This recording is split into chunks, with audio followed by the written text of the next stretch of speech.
Welcome to Monster Men!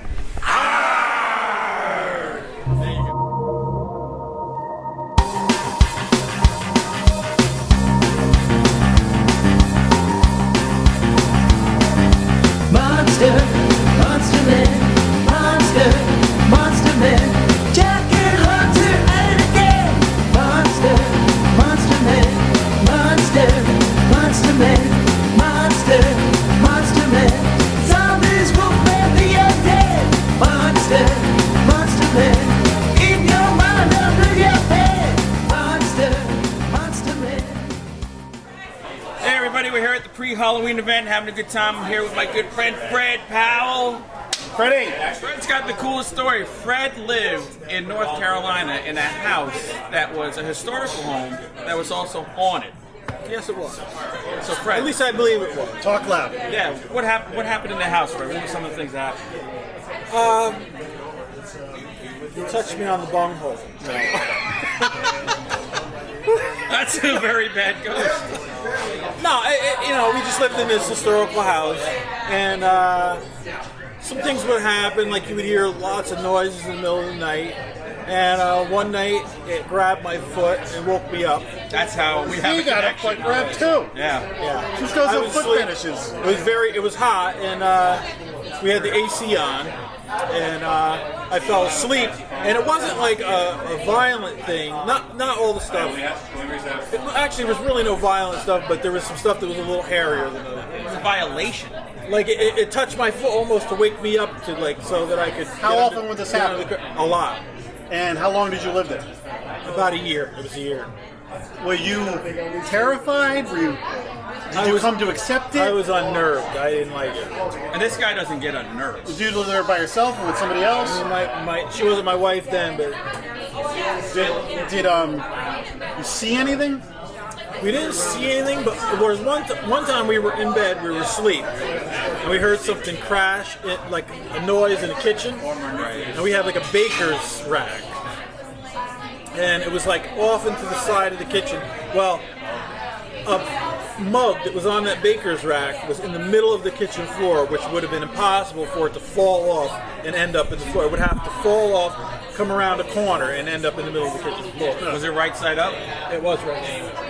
I had a similar thing in a friend of mine's house where, like a board or something like that, we heard a crash, and where we saw it on the ground, he was the same thing. It's like, that was way over there. There's no way that if it fell, it would get there. So that was the whole. Now Fred did something where he tried to smudge the house, which is a way where you burn Sage. and you try to get rid of the evil spirits. How did that work out? It made it worse. Way worse for about 3 days. Now after 3 days, It started to diminish. It started to diminish over time, but get less and less as time went on after that 3 days. But that first 3 days was bad. was it a lot of like noises and A lot of noise, a lot of stuff being knocked around outside. And I would always sleep with the bedroom door closed because I didn't want to wake up if the door was open and maybe see something staring at me. So I made sure the door was closed. This is a guy looking as like the biggest badass ever, and he's worried about a ghost. Yeah, it was bad. You know what the other thing happened too? We would get the smell, like this. It smelled like a dead animal. And you wouldn't smell it at all. And then all of a sudden it would be this overwhelming smell like a dead animal. That's weird. And then it would stick around for maybe 15 minutes to an hour, and then it would be gone. The ghost was Dutch ovening him. So I don't know what the significance of that was, but Was there any history that you found out associated with the ghost in that house, or?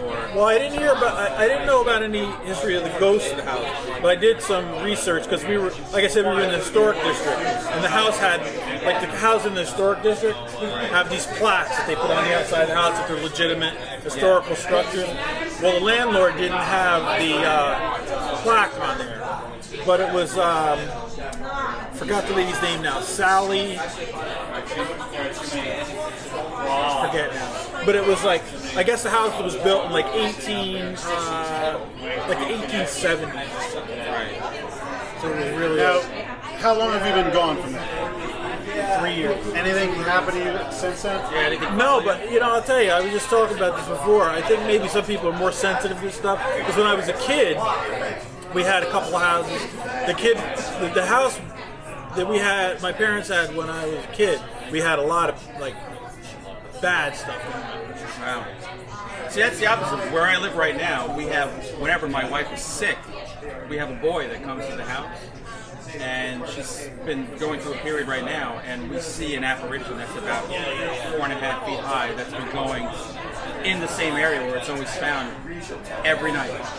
Every night for the last 2 weeks I've seen it. But there's no bad feeling with it. It's a good feeling. So Well, I guess it's a good feeling. the house my mom and dad had in Jersey was the house that my mother's grandmother died in.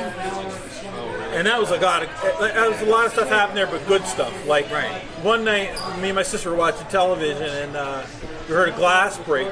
And we went in the kitchen, and the glass, it was like you could chalk it up to like a glass falls out of a cabinet. Right. But this glass, we went in the kitchen. It was like we got there too quick. The glass, like the bottom half of the glass, was in the sink with the big pieces in the glass, and the small pieces were swept up in a pile. Oh! Felix Unger Ghost. I could use a ghost like that in my house. And there was another time when my mother was after my sister to make her bed, and my sister kept,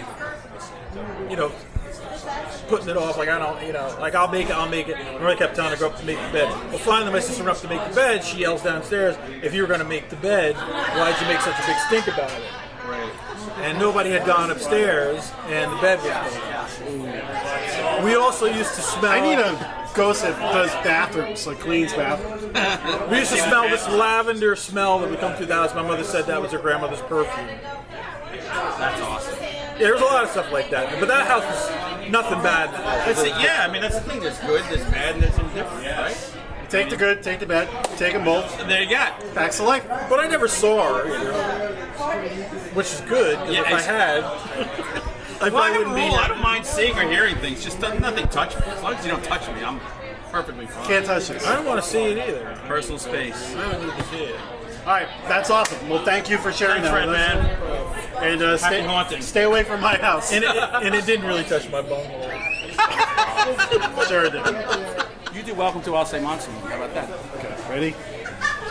Welcome. No, you said have to say welcome to. Oh. Cut.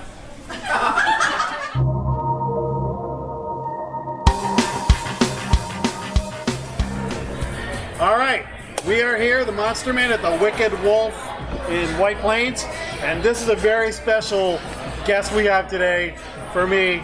Thanks, Jack. This is Jerry Mulcahy. Me too. And for Hunter too. Jerry's not only a good friend of mine, but this is the guy who did the Monster Men logo. That made us legit. We are Real too deal. legit to To quit. quit.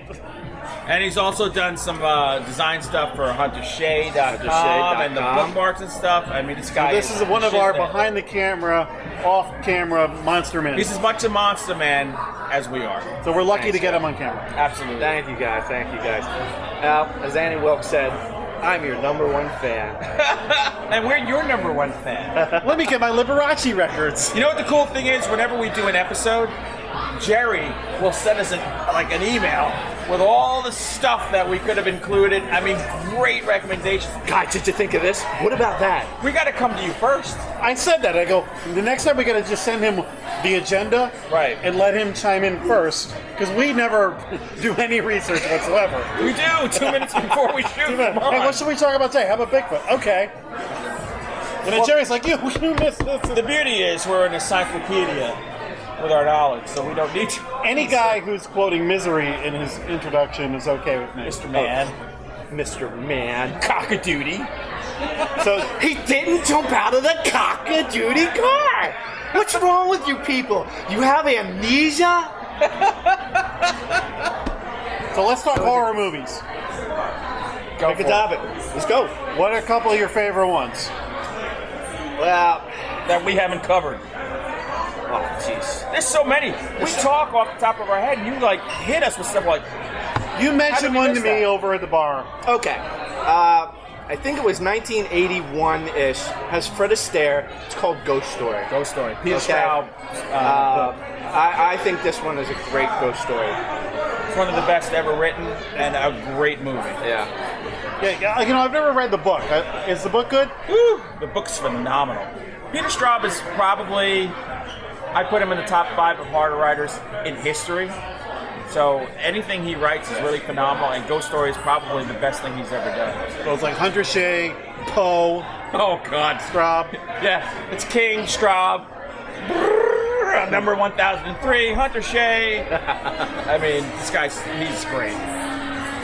What else? What else do you like? I don't know. I always give shout outs to The Exorcist and The Shining because they always rise to the top in any category or Talk list. loud. They just turned the stereo up at the bar. Because they always, Or you can dance. yeah, they always rise to the top of every list of horror movies. So, cliches they may be, they're great movies. You know, the writing, the acting, you know, the story itself. They don't hold. degrade over time. The same thing with slasher movies. Two always come to the top. It's going to be Halloween and Friday the 13th. Thank you. Okay? Not Freddy. Not Freddy. Thank you. Okay? I know you like Freddy. I'm not a Freddy fan. Freddy's a whole different ball game than Jason. That's like a cartoon slasher. I think you and I, actually, when you guys went to see the remake of The Thing, Yeah. you poo-pooed it. And I thank you guys for that. Because as a child of, you know, a parent of 70-year-old, I watched the black and white creature feature. Yep. Sci-fi theater on Saturday. And I've seen all the black and white movies from War of the Worlds. That was actually in color. And The Thing from Another Planet, which then, James Arness. yes, then John Carpenter did the remake. By far, the best remake of a classic movie. I think that's the best remake of a horror movie ever done. Yeah. Ever. Because it's like a different movie. It's Yeah. Yeah, it's amazing. Now, the behind the scenes on that one, that was 1982, I believe. Yeah, it was about 12 or 13. Yeah. you're right. The special effects for that time were so good and so creepy that it creeped out the special effects teams behind the scenes. Right. And when I saw it, I was pacing the house for hours. And those special effects are better than the CGI. Yeah. Because your mind sees a three-dimensional product. Yes. CGI is flat. And your mind, whether you realize it or not, says fake. Yeah. When you see something that's actually real, Yep. your mind just reacts to it in a different way. I mentioned this in one of our shows earlier, though. Not only are like the head turning into a spider, sure, there's a little hokiness to it, but it's awesome. But my favorite special effect is when the guy goes to test the blood. Oh, Yes. with the Blood picture jumping Yes. out, yeah. Definitely. Yes. Like that's the biggest jump in the whole movie. Lighten up Yeah. that That thing and and put it in the, Palmer's dish. That and when the guy does the paddles. Yeah, the chest. Oh my God, the Wilbur Brimley. Yeah. That was diabetes. Diabetes. Diabetes did it. All right, well, it's getting a little loud in here, so Yeah. anything else you got to say before we'll... Well, let's see. We went through slashers, you know, supernatural. We did sci-fi, and of course, we can't leave out the king daddy of zombie movies, and the genre is at an all-time peak right now. And you have to give kudos to George Romero. Oh. Night of the Living Dead, man. Night of the Living Dead kicked it off, And Dawn of the Dead, the original Dawn of the Dead, but game changer. in one of your podcasts, you guys were speaking about horror versus comedy. And now that we're on that kind of subject, what is it? Return of the Living Dead. I watched that the other love day. that movie. We forgot to mention There's that. an episode where I wear a Send More paramedic shirt. Yeah. Yes. I was watching that the other day, part of our Terror-tober, loading up on horror movies for October, and I'm watching it, and I'm going, I can't believe we didn't mention this in the horror comedy. I know, episode. right? Kudos to you. Do you want a party? Yep. The hat. Best thing about that movie is the two main character guys. Oh Jesus! Oh God! The Pathmark guy. Yeah, the Pathmark guy. The That's hat- so panicky. The half barking dog. Oh, that was awesome. And you talk about movies where people, you see something supernatural. That is the most realistic movie as to how people would really react. Like, oh my God! Oh my God! And they go, what the hell was that? Yeah, exactly. Yeah. Send more cops. And more paramedics. That's awesome. Well done. All right, well, you're an Before the honorary. Guidos hit the dance floor. Yeah, I hope we get some sound out of this. Let's go hit the dance floor, and we'll see you next time on Monster Man. Arr.